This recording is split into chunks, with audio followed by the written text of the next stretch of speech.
ડેડિયાપાડાના ધારાસભ્ય ચૈતર વસાવાએ પીએસએ અને એફઆરએ ની ખાસ ગ્રામસભા સેવા મુદ્દે મુખ્યમંત્રી ભૂપેન્દ્રભાઈ પટેલને લખ્યો પત્ર।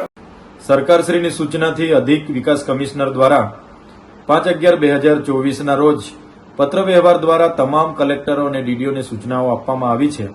અનુસૂચિત વિસ્તારો એટલે કે બનાસકાંઠા, સાબરકાંઠા, અરવલ્લી, મહીસાગર, દાહોદ, પંચમહાલ, છોટાઉદેપુર, વડોદરા, નર્મદા, ભરૂચ, તાપી, સુરત, વલસાડ, નવસારી અને ડાંગ જે વિસ્તારોમાં પેસા એક્ટ અને એફઆરએ અંતર્ગત 15મી નવેમ્બર 2024 રોજ ખાસ ગામસભા બોલાવી અને તાલીમ આપવાની સૂચનાઓ આપવામાં આવી છે।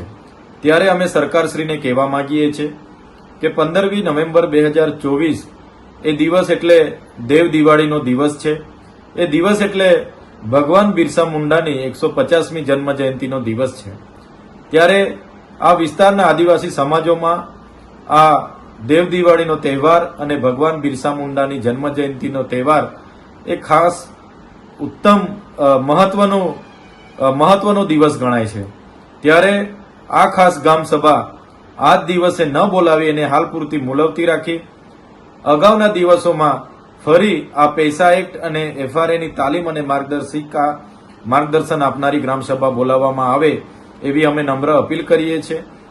આ દિવસે જ ગ્રામસભાઓ બોલાવવાથી અમને એવું લાગી રહ્યું છે કે આ ગ્રામસભામાં ચૂંટાયેલા પ્રતિનિધિઓ પણ એટલા હાજર નહીં થશે, પૂરતા લોકોની પણ હાજરી નહીં હશે અને પાકી હાજરીના કારણે જે આ ગ્રામસભાનો હેતુ નક્કી થયો છે સાર્થક નહીં થશે એવું અમને લાગે છે। એટલે 15મી નવેમ્બર 2024 એ રજાનો દિવસ છે અને તહેવારોનો દિવસ છે। એના સિવાયના દિવસે આ ગ્રામસભાઓ ફરી બોલાવવામાં આવે એવી અમે માન્ય મુખ્યમંત્રી શ્રી, અધિક વિકાસ કમિશનર શ્રી, અધિક સચિવ શ્રી ગ્રામ પંચાયત અને પંચાયત મંત્રીશ્રીને આજે અમે લેખિતમાં જાણ કરીને એને આગળની તારીખોમાં ગ્રામસભાઓ લેવામાં આવે એવી માંગ કરીએ છીએ।